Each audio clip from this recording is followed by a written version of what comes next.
Bismillahirrahmanirrahim. Assalamualaikum warahmatullahi wabarakatuh. Halo rekan-rekan semua, kembali lagi dengan channel Usonogi.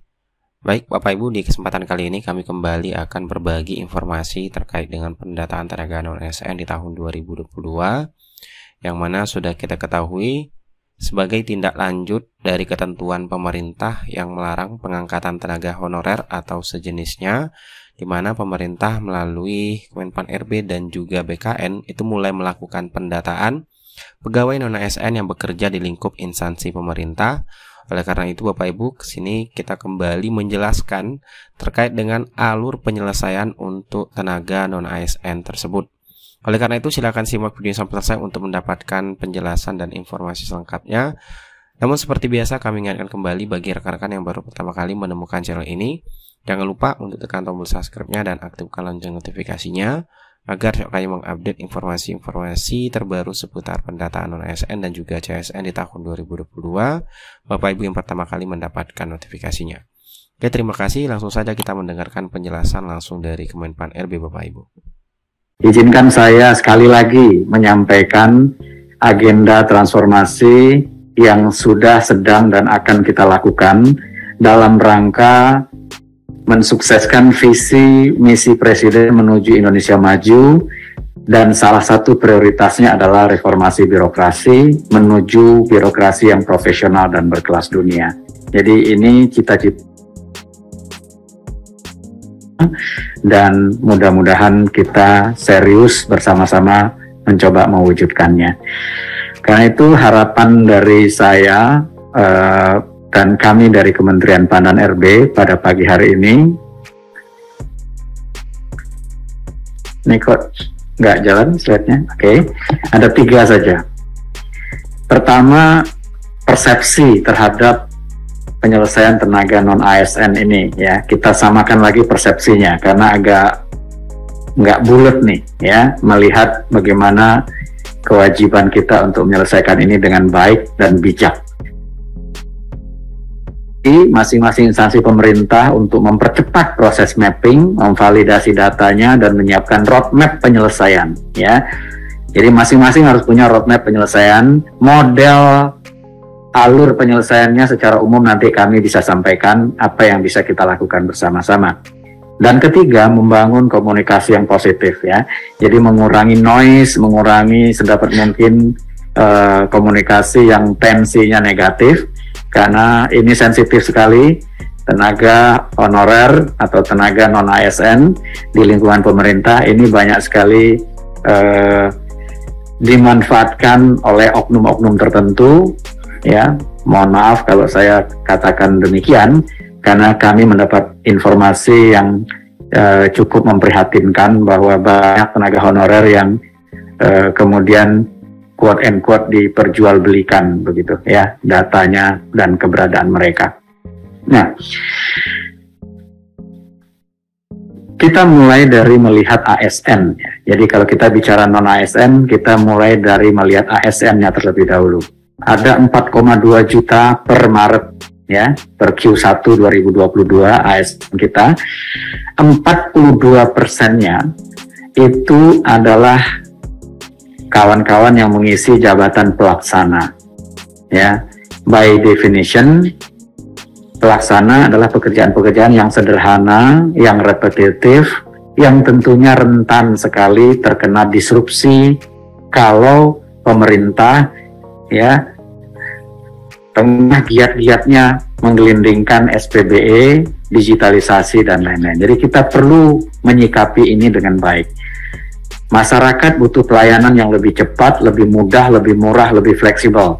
Pelayanan yang lebih cepat, lebih mudah, lebih murah, lebih fleksibel itu hanya bisa dilakukan dengan bantuan teknologi. Nah, begitu kita masih menerapkan teknologi, tentu, ya, porsi dari ASN ini akan bergeser begitu, ya. Jadi ada istilahnya job landscape. Job landscape-nya tentu akan berubah. Pekerjaan-pekerjaan pelaksana ini tentu akan semakin sedikit nanti. Kita akan mendorong keahlian-keahlian tertentu yang tidak mudah digantikan oleh teknologi. Jadi ini profil ASN yang saya berharap semua sekjen, sestama, sekda, BKSDM memahami ya cerita besar ini terlebih dahulu ya. Pemda-pemda lagi giat melakukan digitalisasi, SPBE, mall pelayanan publik dan lain-lain. Implikasinya tentu ya landscape dari demografi ASN ini akan terpengaruh gitu. Itu yang pertama. Nah, kemudian kalau kita lihat kinerja kita, memang perlu perbaikan yang signifikan. Jadi efektivitas pemerintahan kita, kemudahan berusaha, indeks persepsi korupsi kita dibandingkan dengan negara-negara maju yang kita jadikan benchmark, karena visi Indonesia maju adalah setara dengan negara-negara maju tadi, tentu kita mesti menyadari bahwa kita nggak bisa lagi perangnya pakai bambu runcing. Jadi pemanfaatan teknologi itu adalah menjadi sebuah keniscayaan.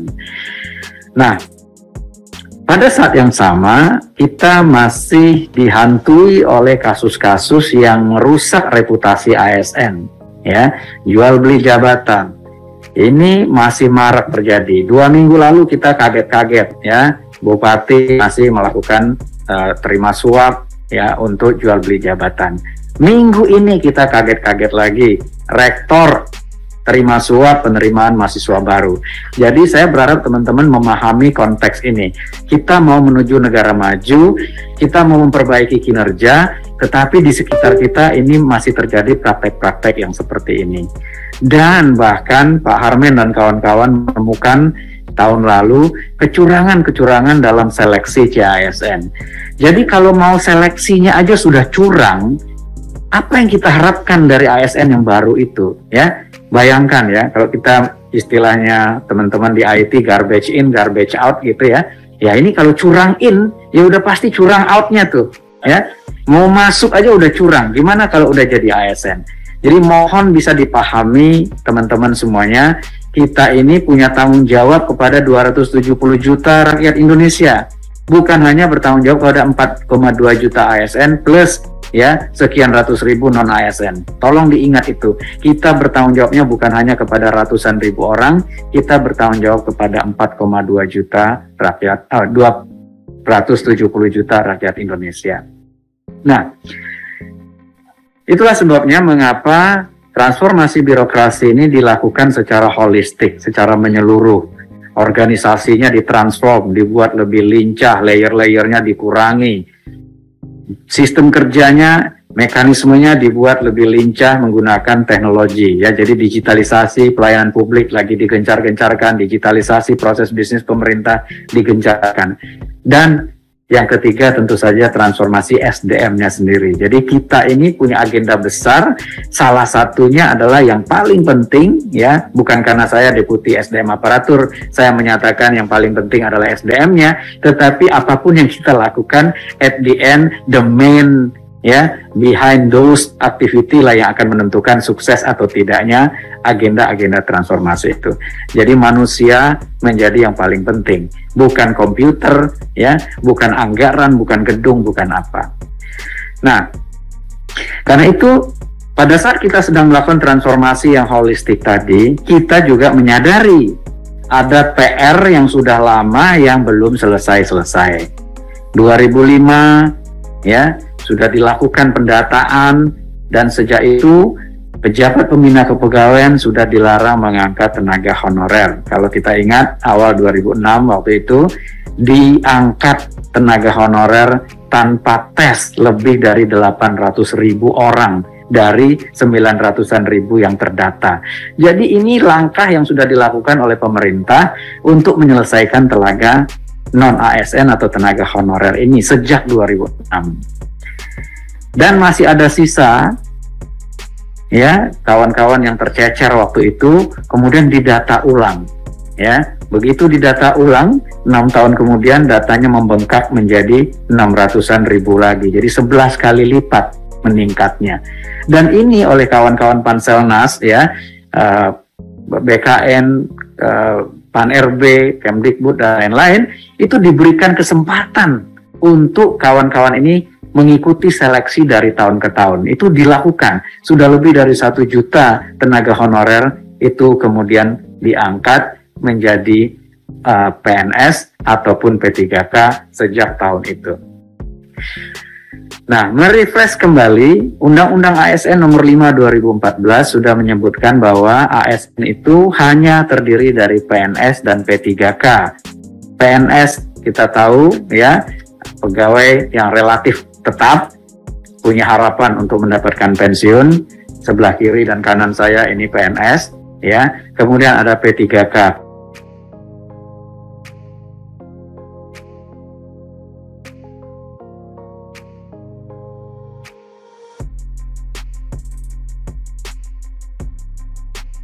Ya, tidak berbatas waktu, diharapkan bisa bekerja sampai pensiun kalau kinerjanya baik dan perilakunya baik.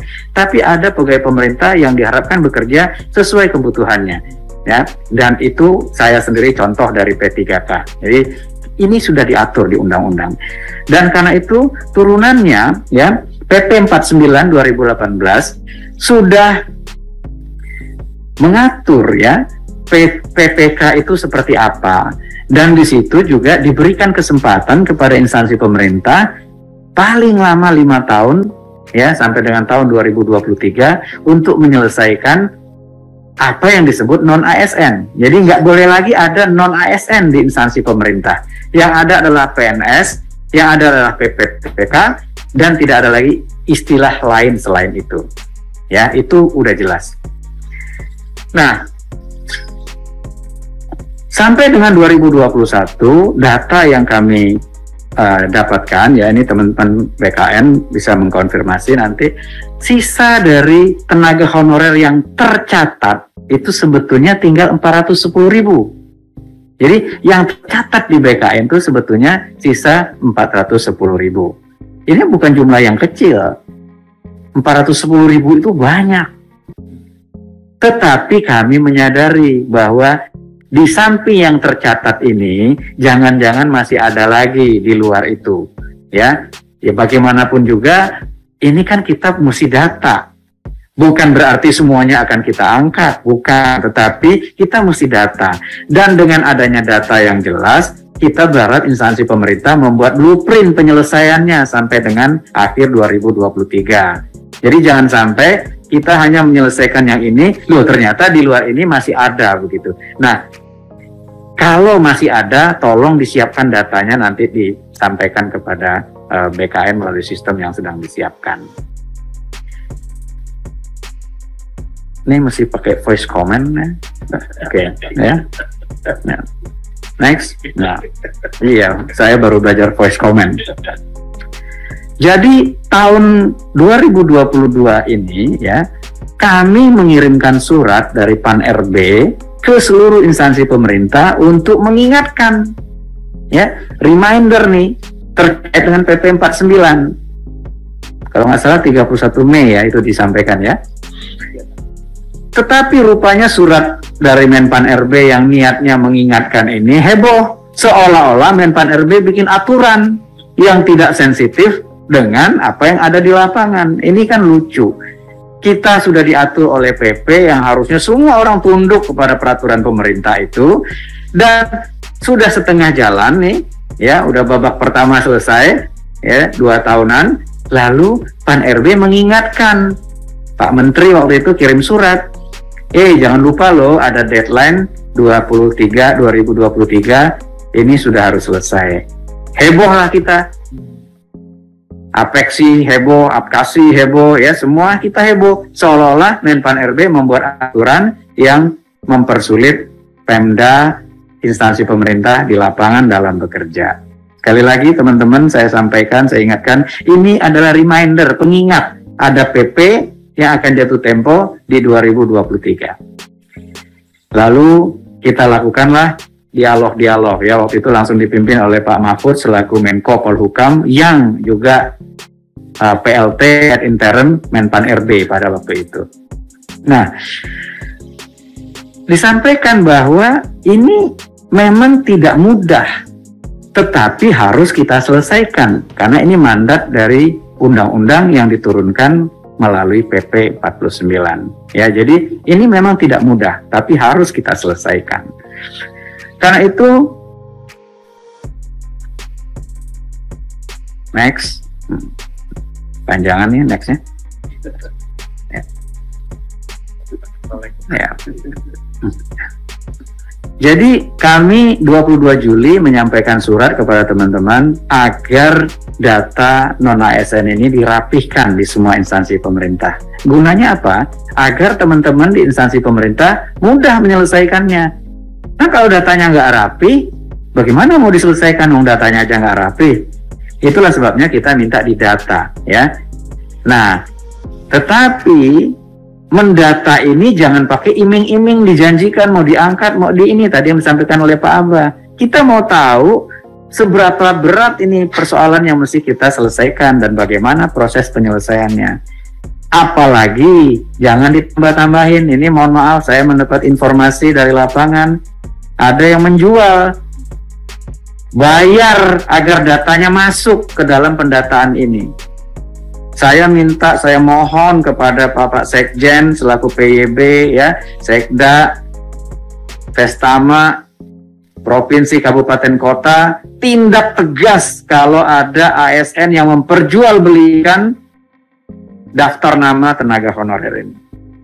Dan tenaga honorer yang diperlakukan seperti itu, ya, yang dimintain uang, laporin, ya. Insya Allah kalau Anda berbuat baik, rezeki Anda akan terbuka juga ke depan, ya. Kita tidak menjanjikan yang macam-macam, tetapi insya Allah kalau orang niatnya baik memperbaiki bangsa ini, mengurangi praktek-praktek yang koruptif, insya Allah jalannya akan terbuka. Jadi kami mohon jika mendengar informasi ada yang menjual agar nama Anda dimasukkan sebagai honorer, Anda harus bayar 15 juta, 10 juta, 5 juta, 200 ribu, 10 ribu, laporkan, tindak tegas segera. Karena ini jelas melanggar PP disiplin yang sudah kita sosialisasikan juga dari waktu ke waktu. Jadi mohon pendataan ini jangan ditambah-tambahin lagi. Hidup ini sudah berat, kata Dilan, jangan ditambah-tambahin lagi, ya. Tolong kawan-kawan bisa memahami ini, ya. Jangan ada iming-iming, janji-janji yang tidak mungkin bisa kita penuhi, ya. Next.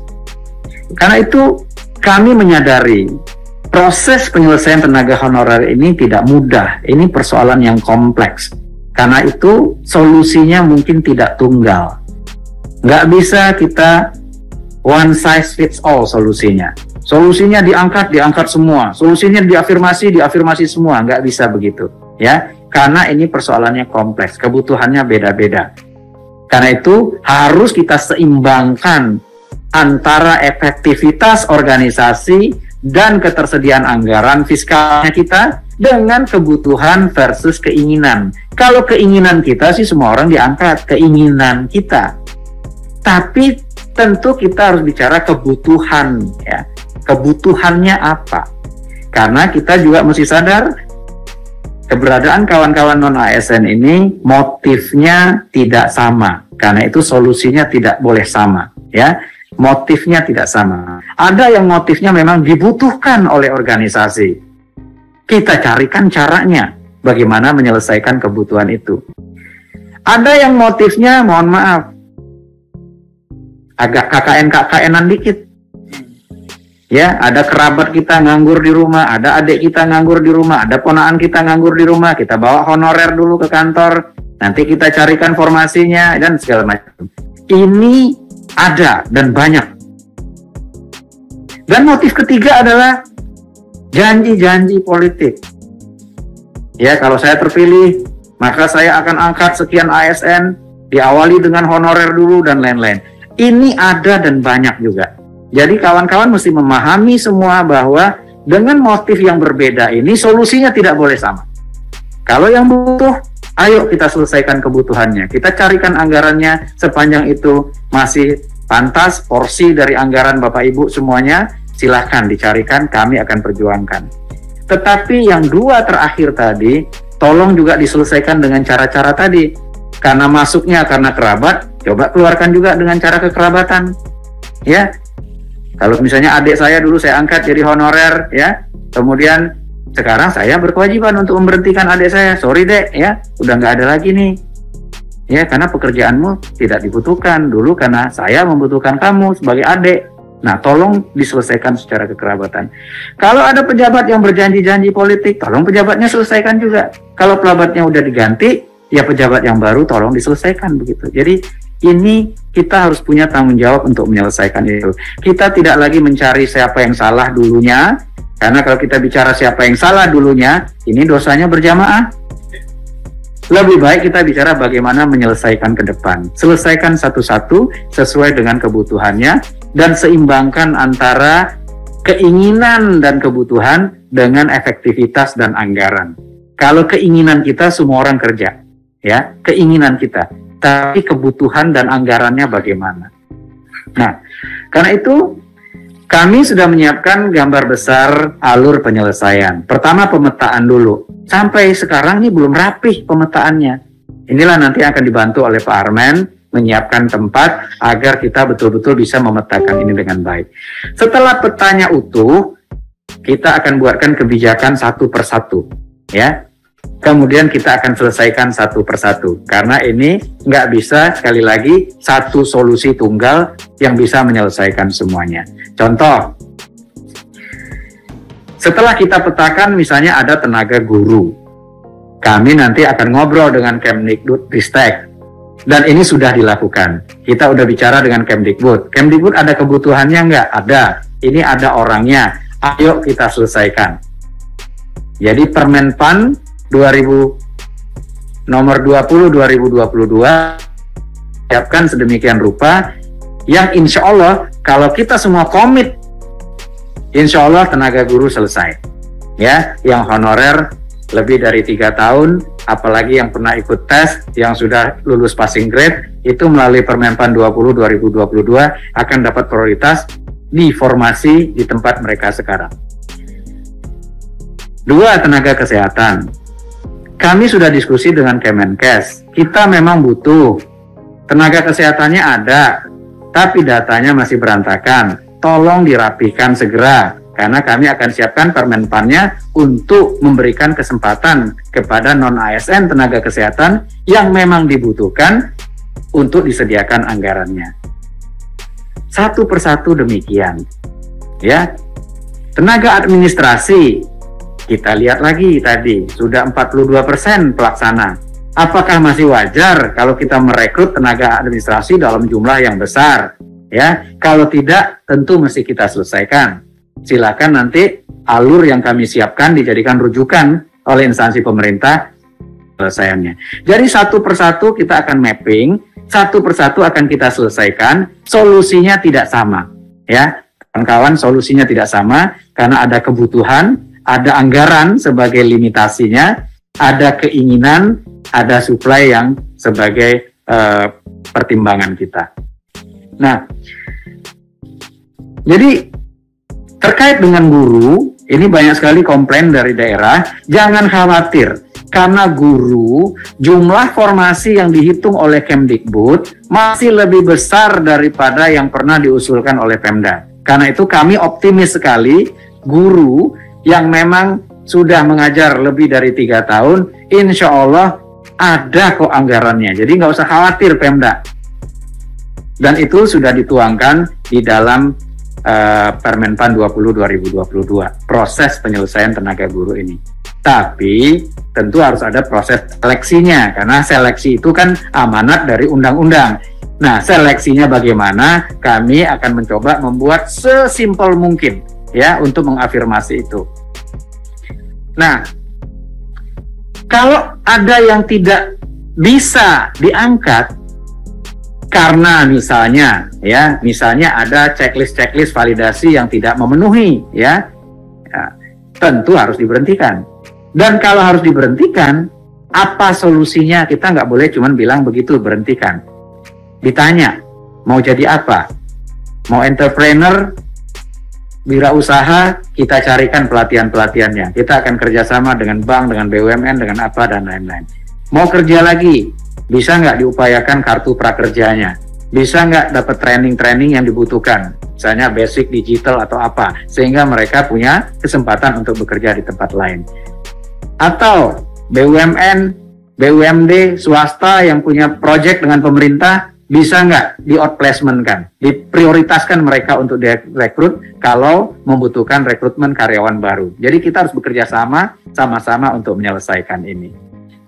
Dan jika Pemda atau instansi pemerintah punya sedikit kelebihan anggaran, ya silakan disiapkan uang pisah atau apa untuk mereka yang bekerja sudah lama. Tapi prinsipnya tenaga guru kalau nggak ada yang aneh-aneh saja, ya setelah bekerja lebih dari 3 tahun, insya Allah ya, yang aneh-aneh itu misalnya anti NKRI, misalnya ya, intoleran atau apa ya, tentu kita nggak bisa karena kita punya kompetensi sosiokultural yang menjadi persyaratan untuk kita cek apakah itu memenuhi atau tidak. Kedua, misalnya nakes. Nakes ini juga kami sudah berdiskusi dengan kawan-kawan di Kementerian Kesehatan. Mungkin pakai next dulu. Next, nah ya.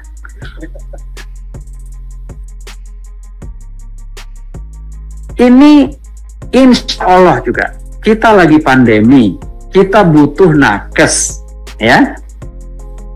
Orangnya ada. Tentu sebelum merekrut orang baru, kita akan prioritaskan dulu nakes tenaga honorer yang sudah lebih dari 3 tahun tadi. Jadi sekali lagi, jangan datanya kemarin malam lalu minta keistimewaan juga, ya. Kita punya timeline 3 tahun untuk memastikan bahwa teman-teman ini memang sudah mengabdi, ya, cukup untuk diberikan kesempatan yang berbeda dengan orang yang baru tadi malam datang begitu, ya. Ini sepakatan kami.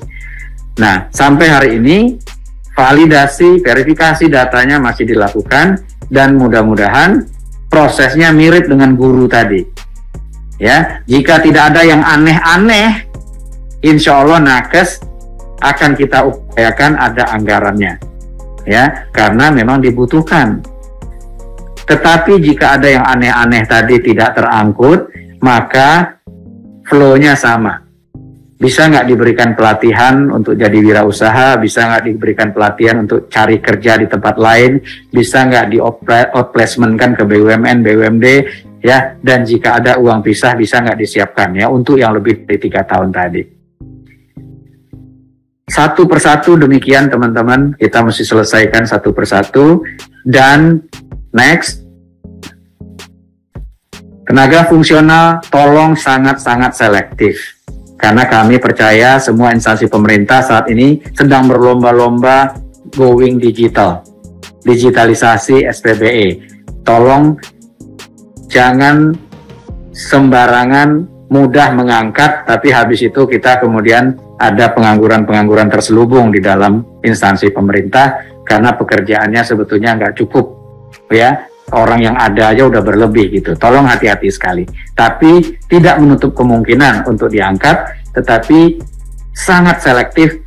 Sekali lagi seimbangkan antara efektivitas dan anggaran dengan kebutuhan dan keinginan kita untuk mengangkat tadi. Next. Pelaksana. 42% karyawan kita sudah pelaksana. Tadi saya tunjukkan angkanya.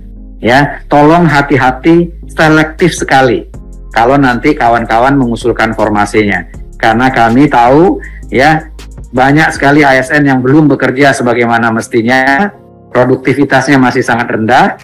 Jangan sampai kita tambahin lagi pengangguran terselubung karena kita kemudian tidak enak atau apa. Ingat, kita bertanggung jawab bukan hanya kepada tenaga non ASN, bukan hanya kepada ASN, kita bertanggung jawab kepada 270 juta lebih rakyat Indonesia. Mohon bisa dipahami dengan baik. Next, contoh lain, tenaga dasar.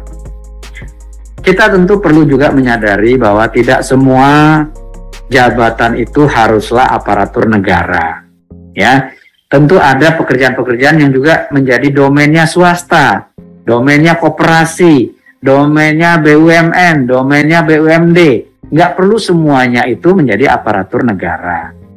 Karena itu pekerjaan-pekerjaan dasar ini kami mengarahkan alur penyelesaiannya adalah kita akan kontrak jasa melalui pengadaan barang dan jasa. Ya, namanya jasa outsourcing. Outsourcing itu bisa bisnis prosesnya di outsource, bisa manpowernya di outsource. Tapi yang pasti adalah payroll-nya atau penggajiannya tidak boleh ada di instansi pemerintah. yang namanya outsourcing, payroll-nya ada di perusahaan outsourcing-nya. Jadi sekali lagi, ini mungkin tidak populer karena banyak ya noise di luar sana yang menyatakan outsourcing harus dihapuskan apa segala macam. Enggak. Dimanapun di muka bumi ini ada kebutuhan untuk outsourcing itu agar kita bisa fokus ke core bisnis kita fokus ke core activity-nya kita, kemudian biar perusahaan outsourcingnya fokus ke core bisnisnya dia juga. Memang bisnisnya cleaning service, memang bisnisnya menyediakan jasa pengemudi atau office boy atau apa begitu. Nah, ini tolong disikapi dengan baik. Silakan diidentifikasi perusahaan-perusahaan penyedia jasa yang ada di sekitar Bapak Ibu dan tolong bikin deal dengan mereka, beri mereka pekerjaan tapi harus menerima X ya non ASN kita terlebih dahulu sebelum dia merekrut orang baru, orang lain. Jadi itu bagian dari negosiasi kita, beri mereka pekerjaan, kalau perlu dalam tender spesifikasinya dicantumkan berapa banyak mereka sanggup mengadopsi ya, mengangkat tenaga yang kita bisa supply dari non ASN.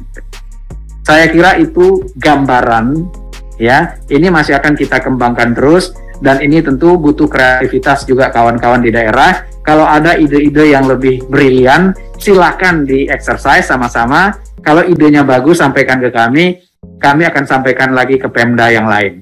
Salah satu contoh yang bagus, mohon maaf walaupun belum dieksekusi ya, saya sudah bertemu dengan Gubernur Kaltara bulan lalu dan Pak Gubernur punya komitmen membuka penanaman modal di daerah, mengundang investor untuk masuk dengan catatan kami punya 10.000 outsourcing, non ASN, tolong diprioritaskan untuk rekrutmen jika kalian buka pabrik di sini atau buka usaha di sini.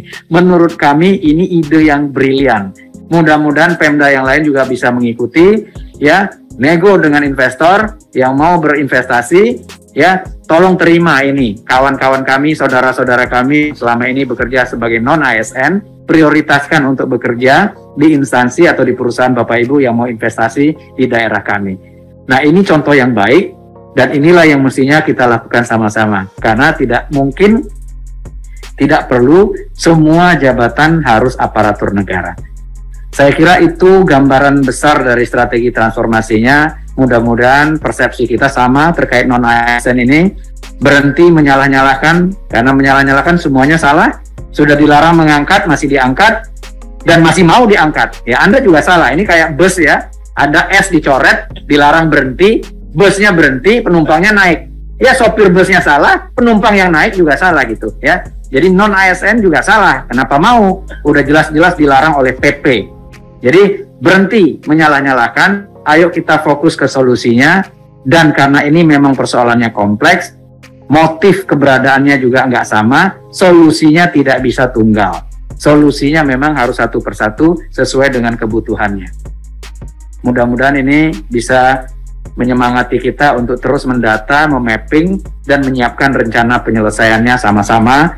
Ini PR bersama, dan kita selesaikan bersama-sama dengan sinergi kita, dengan kekompakan kita, ya. Jangan sampai kita dipengaruhi oleh orang-orang yang punya kepentingannya untuk mengambil keputusan-keputusan yang tidak bijak untuk ASN dan tidak bijak untuk 270 juta rakyat Indonesia.